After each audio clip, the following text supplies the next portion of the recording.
Good morning, नमस्कार सर्वांना. मी निशा आणखी एक नवीन ब्लॉगमध्ये तुमचं खूप खूप स्वागत करते.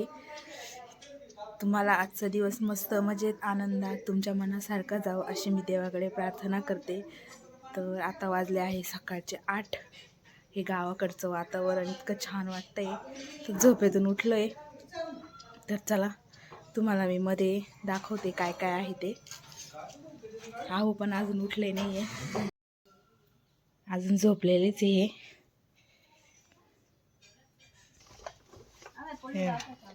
याच्यात सगळीकडं कापूस भरून ठेवलेला आहे. इकडं पण सगळा कापूस आहे. इथून एवढा सगळा कापूस. काल नाही का मी तुम्हाला दाखवलं होतं, त्या वावरातून हा कापूस काढलेला होता. हे बघा, हे सगळे चिल्लर पार्टी. मागचं दाखवते. ही छोटीशी मांजर आहे बाई. हे बघा, इथं शेकोटी केली आहे पप्पांनी.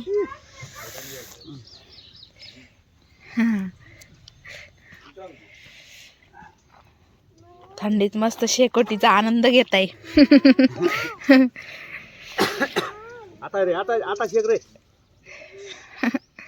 आयरणी बोलता येते, आयरणी भाषा. बोला ना, काहीतरी बोला ना.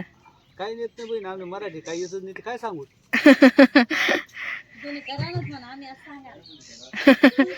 दोन्ही चालू आहे बहीण. मग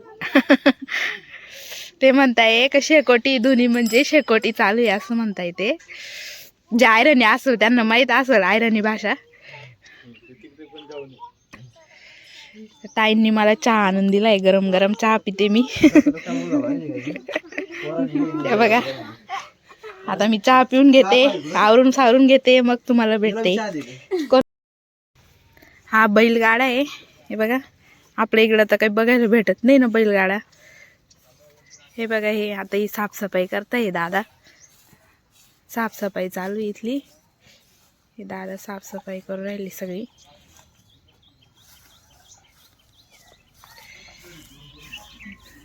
आता हे जातील सगळे बैलगाडा वगैरे घेऊन.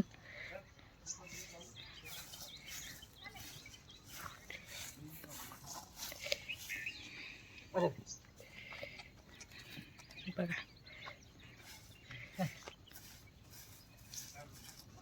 ताई करत होत्या चुलीवर स्वयंपाक. पोळ्या करून घेत होत्या त्या. चुलीवरचा स्वयंपाक काही पण म्हणा, खूप मस्त चविष्ट लागतो. साधा जरी केला तरी खूप भारी लागतो. गावाकडं कसं गॅस असतो, पण मग गॅसवर करत नाही सहसा. मी पण बघितले, माझ्या आजीन त्यांच्याकडे जाते ना, त्यांच्याकडे आहे, पण ते ना चुलीवरच स्वयंपाक करतात. ते पाहुणे वगैरे आले, चहा पाणी ठेवायचा असला तेव्हाच ते फक्त गॅस यूज करतात, नाहीतर मग चुलीवरच करतात. इकडं पण तसंच करत होते त्या, आणि खूप पटापटा होतात. मी पण त्यांना म्हणत होते मी करून बघू का म्हणून पोळ्या, तर त्या नाही म्हणत होत्या. बघते मी करू देता का नाही. असं मस्त पोळ्या करत होत्या त्या. पाहुणे आले की थोडासा हेच होतं ना, काम करायला थोडासा उशीरच होऊन जातो, म्हणून म्हटलं चला मदत. ताई मस्त मस्त पोळ्या करताय चुलीवर. इकडे चुलीवरच पोळ्या करतात. गॅस वगैरे आहे, पण मग ते चहा पाणी वगैरेच करतात फक्त गॅसवर. ताई काहीतरी बोला सगळ्यांना.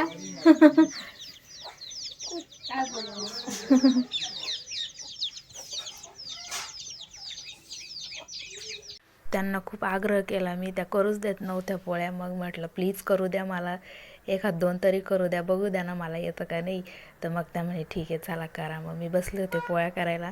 मला खूप मज्जा येत होती, आणि खूप पटकन पोळी शेकल्या जात होती. इकडं लाटायच्या आधीच तिकडं तयार होऊन जात होती. गॅसचं कसं आहे, आपण कमी जास्त करू शकतो, तसं इथं मला म्हणजे सुचत नव्हतं, पण मी तरी ट्राय करत होते. आली पण मनाला एकदम असं समाधान वाटलं.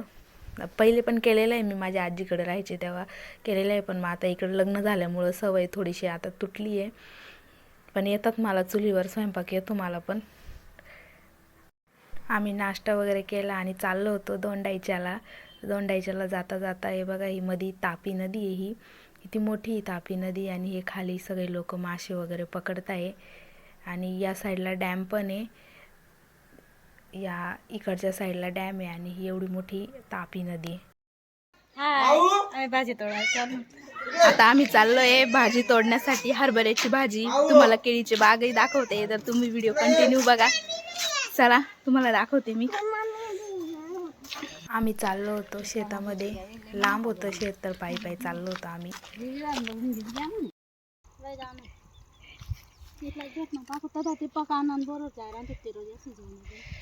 हे बघा आता ही ना भाजी खुडायची आहे. हे बघा हरभऱ्याची भाजी.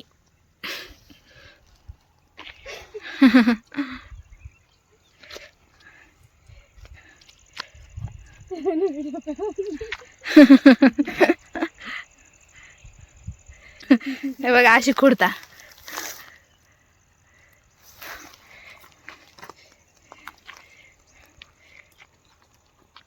दोन दोन हाताने खुडावं लागते का?